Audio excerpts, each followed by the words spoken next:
Hi, I'm Terry Bolt, Senior Distinguished Professor and Alpamar Professor of Innovation Security at the University of Colorado, Colorado Springs. And this is the introduction to my approach to technical writing proposals and presentations. It's called TWIST, Tactical Writing with Impactful Storytelling Techniques.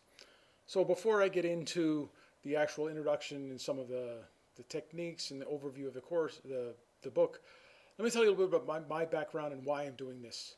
So first, I've been a professor for 30 some years. I started as a professor at Columbia University in New York City, where I was a professor for 8 years. Then I moved to Lehigh University in Bethlehem, Pennsylvania, where I was an endowed professor, helped found their computer science department. I was a professor there for 9 years. And in 2003, I moved to the University of Colorado, Colorado Springs campus, UCCS, because I have a particular interest in trying to change the way we do education. I wanted to drive and eventually founded what we call the Bachelor of Innovation at UCCS. Along the way, while we were teaching students to do innovation, learn the innovation processes or whatever, one of the core courses that I designed as part of that is a course on technical writing, proposals, and presentations, with a focus on team writing and proposal writing, because those are two skills that I found in my own companies were severely lacking. In addition to being a professor for 30 some years, I've also done 3 startup companies that were moderately successful, making millions in revenue. And along the way, I learned a lot about proposals and whatever. Between my companies and my university work, I've done probably more than 40 or $50 million worth of funded proposals that I've been successful with, and I don't know, 100, 150 worth of proposals that I wrote, not all of which were successful. So I've taken some of the techniques I've used for writing proposals, and I've distilled them down into what we're going to cover in this course. So this is speaking from experience, not necessarily the way traditional technical writing is written, but techniques that have worked for me and have worked for many of the people I have collaborated with over the years.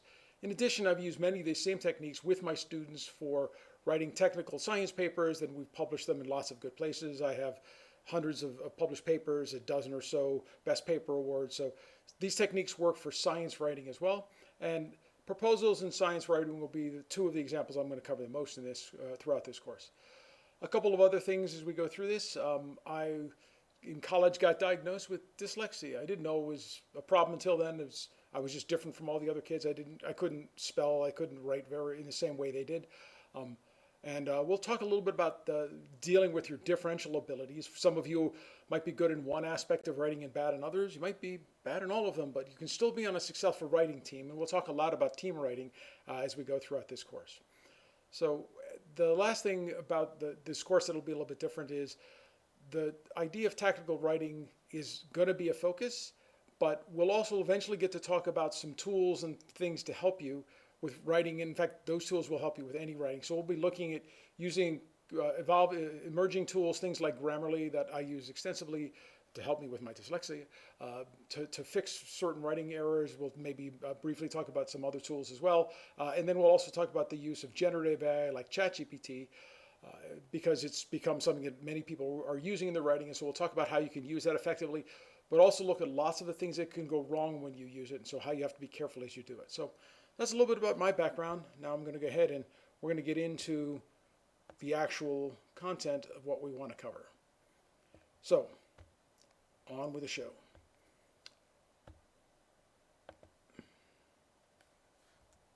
So, this is an ancient quote, Aristotle, Greek philosopher, that first you have to have a definite clear practical ideal. As you can see, dyslexia, I can't even read right. First, have a definite, clear practical goal, an objective. Second, have the necessary means to achieve your ends, wisdom, money, materials, and methods. Third, adjust your means to that end. That is in some sense at the heart of what I'm going to talk about when we talk about tactical writing. So what does tactical mean? So tactical is a noun, this is from the Oxford Learner's Dictionary, usually applied before a noun, connected with the particular method you use to achieve something. So we are writing, and we have a tactical writing for us. What do you think that's going to mean when we put it all together? Well, what do you think it would mean? In my view, tactical writing, I've defined it this way in the book, is that tactical writing is all about what are we going to do to achieve a particular set of objectives. And as we achieve those objectives, oops, wrong way. So technical writing is a process that focuses on achieving those objectives or our impact. The technical writing process, which we're going to talk about throughout this course, helps one inspire actions through effective communication. The goal of writing is not just to inform. It might be to inform, but if that's your objective. But in general, people want to achieve something, and achieving that objective or achieving that impact is what tactical writing is about. And that often means we have to choose different styles, and we'll talk a lot about audiences and stuff in a little bit in other chapters. But it's about the techniques and the tactics you're going to use so you can make your communication will make an impact on the audience to help you achieve your objective. So how do you write so that you get people to help you reach your objective? Because you can rarely do it alone. Innovation is a team process. Trying to change the world is a team process. Even as a company, it's a team process. And so it's not just about me writing for my sake. It's not me writing a report so that it sits on a shelf. I'm writing a report to have something happen. And how do I embody that in my writing and in my communication style is what we're going to try and cover in this course. So as we go through those things, there's many techniques we're going to be able to cover. Not all of them will necessarily apply to everything we want to be able to do. So what are some examples of tactical writing? When might you want to use this? Well, one of the ones we'll talk about extensively throughout this course is the idea of proposals for funding. And proposals for funding can mean I'm a nonprofit, I'm trying to go out and get money. It can mean I'm a business and I'm writing to a proposal to get some other company to use our product. I might be responding to a company that is looking for a particular product that we sell and I'm trying to get them to buy it from us instead of from somebody else. It can be a scientific proposal where I'm writing to the government to get them to fund my research. Lots of different types of proposals, and we'll talk about many of those different types. But they're, for me, the sort of quintessential example of tactical writing. I have an objective, and I'm writing something to achieve that objective. Another example that I'll talk a bit about, because it's where I have a lot of expertise, is scientific papers. And when we get into more details, you might look at this and say, why is this tactical writing? Scientific papers are supposed to report on information. But if the audience can't understand the information, if they don't appreciate it, if they can't act on it and use my research to help build their research, then I have failed in writing my paper. The goal is not to write a paper that people look at, say, oh, that's nice, and never talk about it. The goal is for other people to use your work, and therefore you still want to approach it from a tactical point of view. Company proposals for products, this is actually different from proposals for funding. If I'm inside a larger corporation and we're trying to launch internally some new product, I actually have to write, in many of these big companies, they have a very formal process. No new product rolls out until it's gone through this formal process of proposals, review, next level proposal review. You might go through 4 or 5 levels. When I work with the guys at one of the companies that were Siemens, they went through the 4 or 5 levels of management to get a new idea funded to move it through the company. So you're still proposing products within a company, very different than the call for proposals or proposals for funding.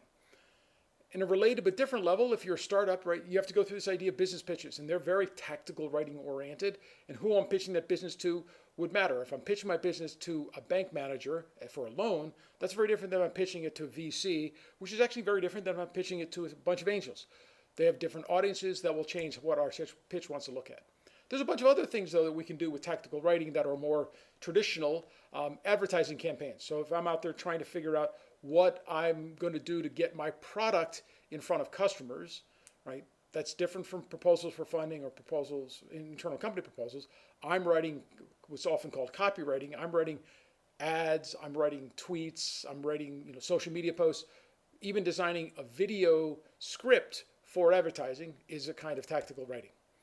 And leading into that, right, not all writing is writing. Right? In a sense it is, to us, it's telling the story, it's communication. But influential speeches are another kind of place where you will have lots of tactical writing. The goal of an influential speech is to influence people. That's why it's an influential speech as opposed to just talking with friends. Influential speeches are often going to be written. They may not all be written, but if you're an experienced speaker, you might not have to write them down, but very often they are written. And figuring out exactly how you want to say it and crafting it to make an influential tactical impact on your audience is what makes the difference between an influential speech and just a speech.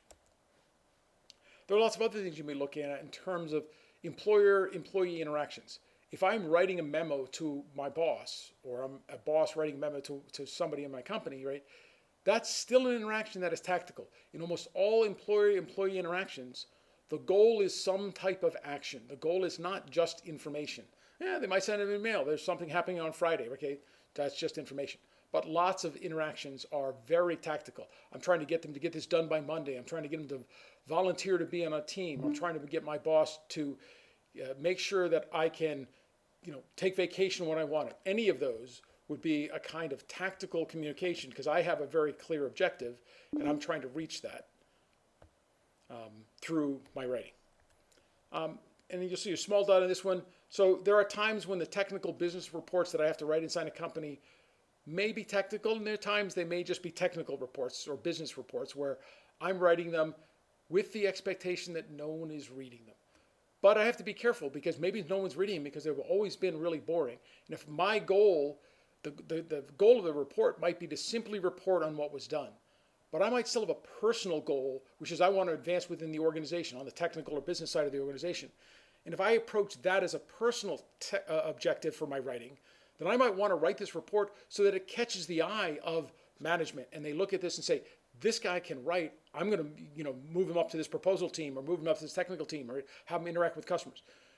Your ability to have your own objectives is separate from the company's, and we'll talk about that in the next chapter.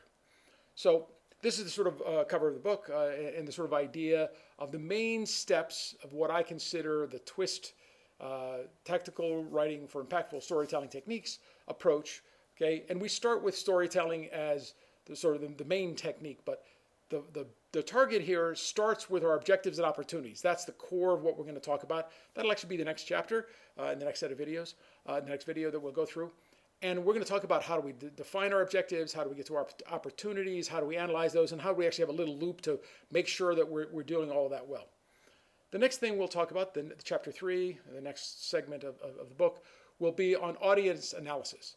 If I am writing and I'm telling a story, I have to tell a story to the particular audience. Telling a story to somebody who is a CEO who's going to try and figure out what's happening in under 2 minutes is very different than telling it to a technical third-level manager who wants to know all the technical details. But it's not even that, right? Different personality types, which we will talk about, different personality types will see the same information differently. And therefore, if I want them to act, I want to present information in a way that's compatible with how they perceive or they prefer to communicate. And my perception of them, their perception of my presentation, my writing, will depend on their personality. And I have to take that into account when I write. So we'll talk about techniques about how do we actually do some of that. The next layer, which I have here in blue, we'll have a very short chapter on, which is called research. It's actually such a big topic, I can't really cover it at all. Research is something that's really important. We'll talk about some tools and some techniques to help you with that.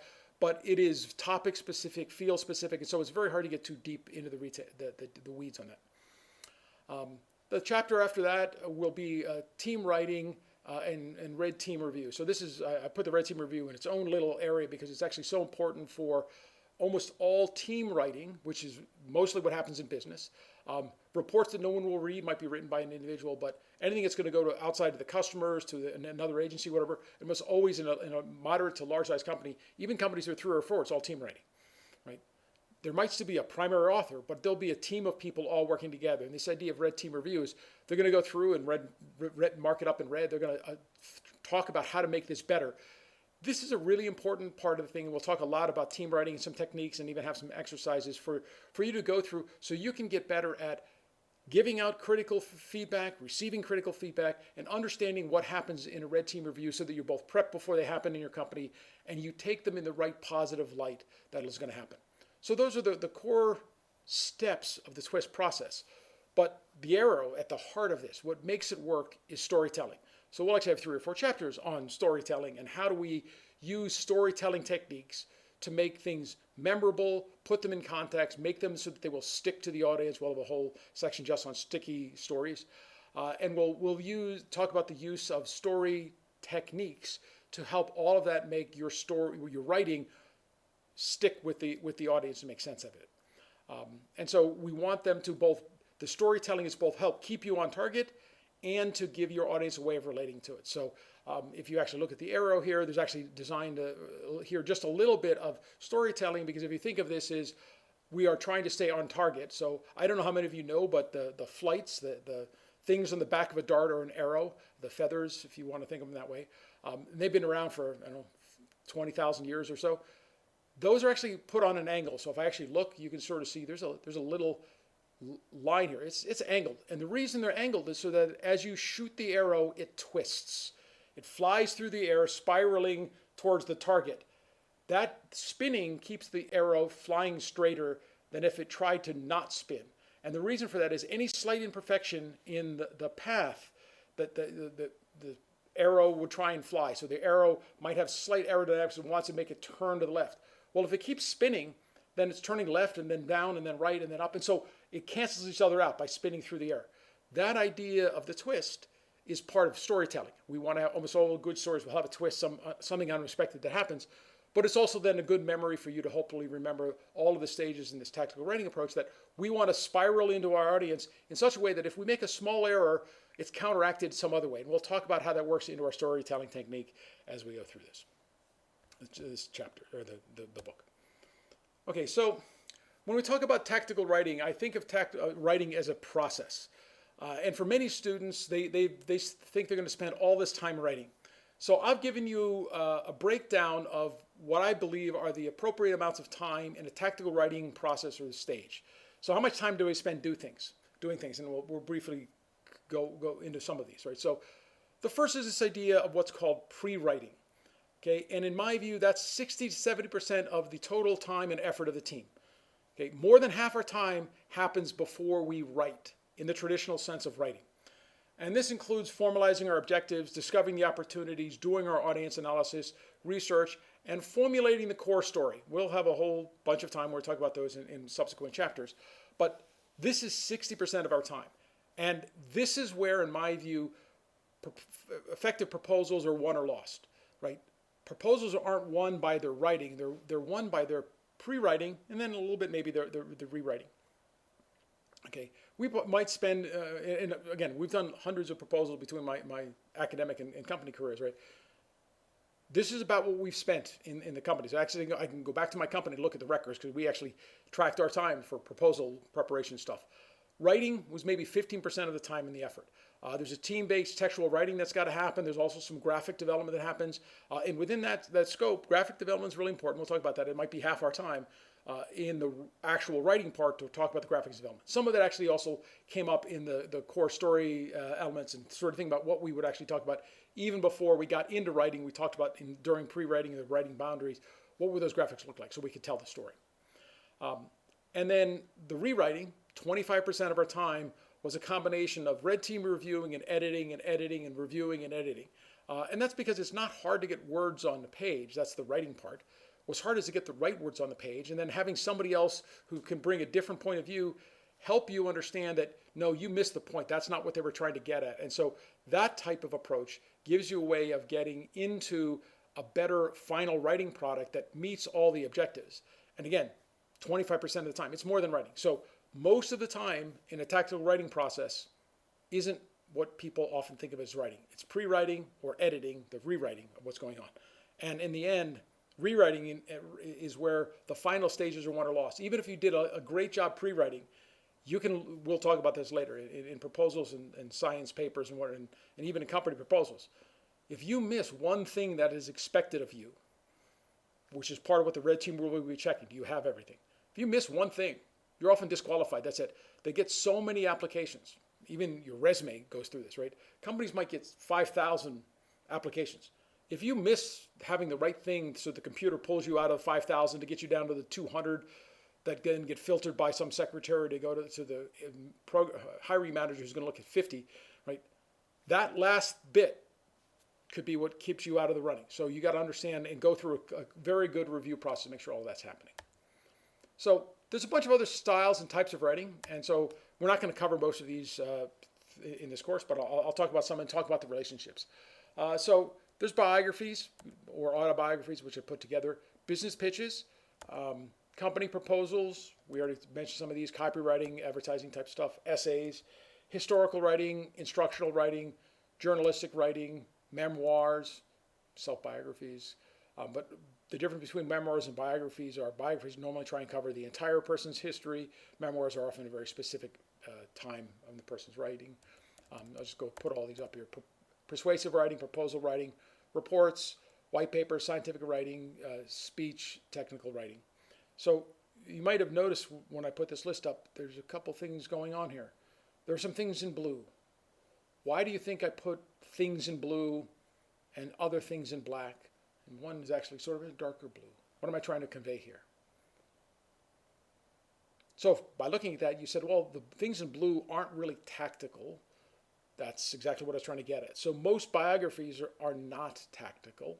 They're just trying to inform the audience about the history or entertain. I guess you could always view entertaining as a kind of objective, but I put all of the genre of fiction and entertainment off. All of these should be types of nonfiction writing. Essays, historical writings. Again, historical writings trying to convey the facts. They will actually use lots of the same tactics we're going to use because historical writing is often trying to tell a story, to put stuff together. And same is true a little bit for journalistic and memoirs. They will use a lot of the storytelling techniques, but their objective is normally just to get people to learn, to remember, to put something in context. Instructional videos in a similar manner. So lots of these won't be the focus of much I will talk about, but almost all the techniques we will talk about can be applied to those. And reports, as I mentioned, reports can sometimes have a very tactical point, and they might not be. That'll be independent. So just to distinguish between reports and white papers, I think of reports as something for generally internal consumption within a company, or internal reports, or a technical report that I'm going to put out for the science would be a science writing. So to me, reports are generally internal things within a company or organization. But white papers are things companies write for external people, but don't know who the external people are. So they'll like describe their products or whatever. And so I distinguish those two. White papers to me are somewhere between a report and copywriting because they're always trying to pitch themselves in a way. Okay. Now there are two here in particular that I think are important, which are, sorry, I forgot one more, travel writing. Sorry, didn't advance far enough. So the primary examples that we're going to talk about in this book, I'll get to in a second, but persuasive writing is in some sense maybe the closest example of a traditional style of writing. And there are whole books on persuasive writing. And we'll talk in detail about persuasion in writing or persuasive writing. But to me, they're different from tactical writing because a lot of persuasive writing is about trying to get someone to agree with your point of view.